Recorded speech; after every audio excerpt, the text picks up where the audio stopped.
그 수많은 송치된 사건을 보면서 아니 이런 것도 스토킹이야? 라는 그런 사례들도 좀 있으실 것 같은데 네, 어떠셨어요? 네, 사실 이제 뭐 검사인 저조차도 너무 다양한 스토킹 사건이 있어서 놀라는 경우가 있는데요. 혹시 제가 지금 제시하는 단어의 공통점을 한번 맞춰보시겠어요? 층간소음, 사적 제재, 내돈갚아, 집주인과 세입자. 공통점이 뭘까요? 혹시 오늘 주제와 관련된 건가요? 네, 맞습니다. 모두 스토킹 혐의로 재판에 넘겨진 사례들입니다. 아니 층간소음도 스토킹에 해당이 되나요? 요즘 이웃 간의 층간소음으로 인한 분노형, 보복형 범죄가 빈번하게 일어나고 있잖아요. 음향을 상대방에게 도달하게 하는 스토킹 유형에 해당하기 때문에 이것이 지속적 또는 반복적으로 층간소음을 내서 상대방으로 하여금 불안감 또는 공포심을 유발하게 한다면 스토킹 행위에 해당할 수 있습니다. 또한 반면에 그 아랫집 층간소음을 당하는 입장에서 그것을 빌미로 찾아가서 괴롭히는 행위가 이루어진다면 이 또한 스토킹 범죄의 적용 대상이 될 수 있을 것 같습니다.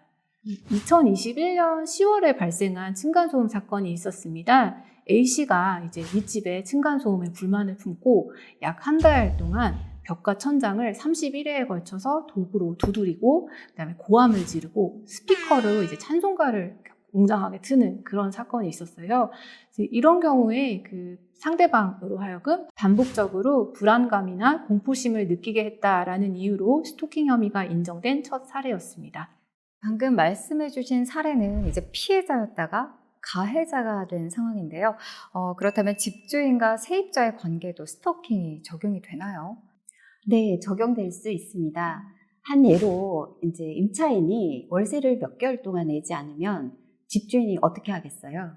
월세를 내라고 연락을 하겠죠. 그렇죠. 네. 근데도 월세를 안 내거나 뭐 전화를 안 받거나 하면은 집으로 찾아가기도 하겠죠. 네. 그러면 이제 임차인이 그 집주인을 스토킹으로 신고하는 경우도 있습니다. 네. 그런데 사실 신고만 하는데 그치지 않고 이런 경우에 이제 세입자가 뭐 집주인 보고 우리 집 근처에 100m 이내에 오지 마세요. 아니면은 나한테 전화하지 마세요. 이런 잠정조치 신청까지 하는 경우가 있어요. 네. 그런데 뭐 집주인은 자기 소유 집이니까 가서 관리도 해야 되고 임차인에게 연락을 할 필요성도 생길 거 아니에요. 검찰에서는 잠정조치의 요건을 좀 엄격하게 본다거나 정당한 이유가 있는지를 꼼꼼하게 따져서 억울한 피해자가 없게끔 그렇게 신중하게 처리는 하고 있습니다.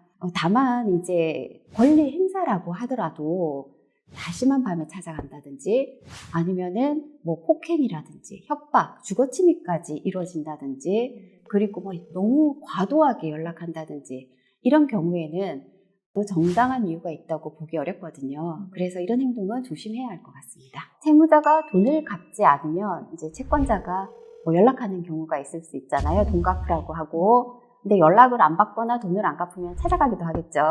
그러면 이제 채무자가 채권자를 스토킹으로 신고하기도 하고 그리고 뭐 가게에 합의하기 위해서 뭐 1인 피켓 들고 시위하는 경우 있잖아요. 네. 과거에는 업무방해로 이제 고소가 됐거든요. 근데 요즘에 이것도 스토킹으로 많이 고소되고 있고요. 네, 잘 알아둬야 할 것 같습니다. 네, 그렇다면 사적 제재는 어떤 경우에 스토킹에 해당이 되나요?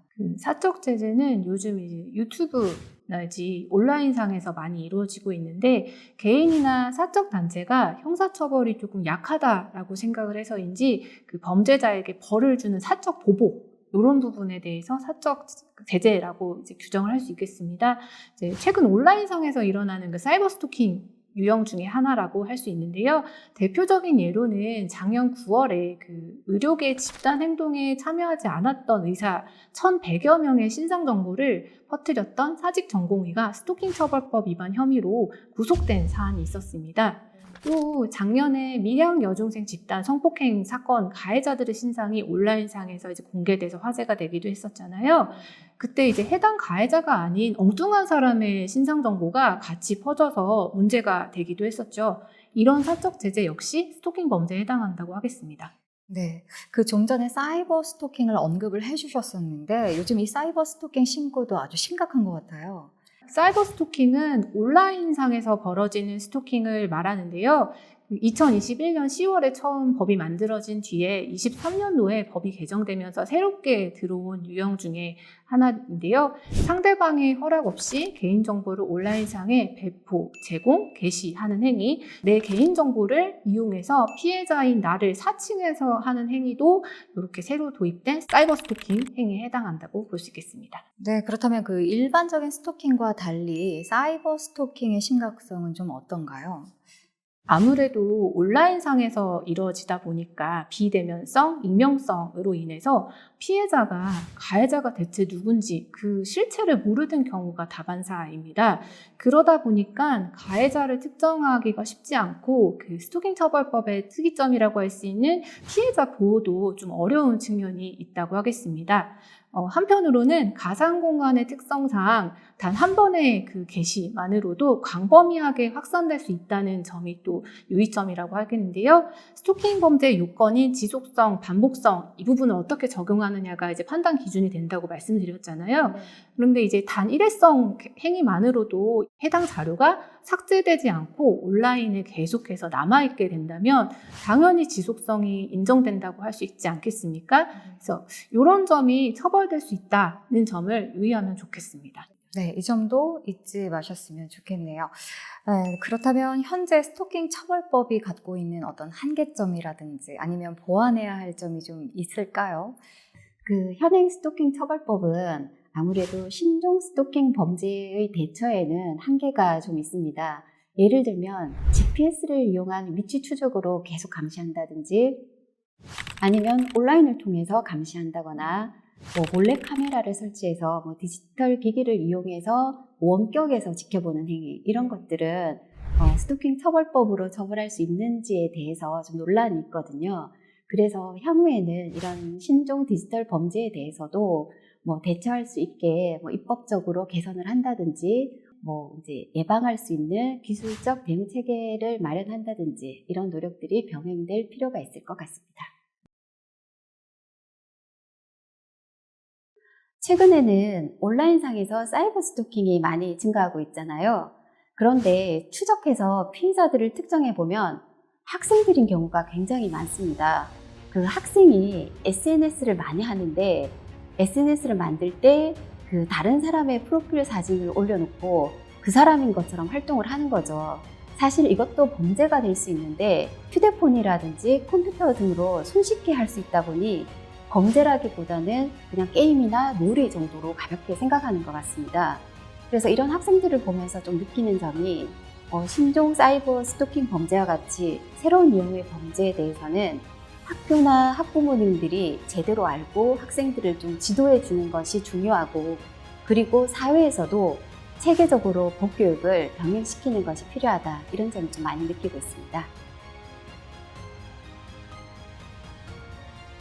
스토킹은 이제 우리 일상생활의 전 영역에서 드물지 않게 일어나고 있습니다. 과도한 연락이나 집착은 상대방에게 두려움과 고통을 주는 스토킹 범죄로 이어질 수 있습니다. 언제든 내가 스토킹의 피해자가 될 수도 있고 가해자가 될 수도 있다는 점을 잊지 말고 행동하기 전에 상대방의 입장에서 한 번 더 생각하고 행동하는 것이 스토킹을 예방할 수 있는 길이라고 생각합니다. 네, 오늘 두 분 말씀 잘 들었습니다. 본연의 역할을 다하는 국민의 검찰로 거듭나기 위한 검찰 구성원들의 열정은 보이지 않는 곳에서도 계속됩니다. 우리 곁에 검찰인을 만난 시간, 검찰 인터뷰. 오늘 박윤희 부장검사님, 남진민 검사님 함께해 주셨습니다. 고맙습니다.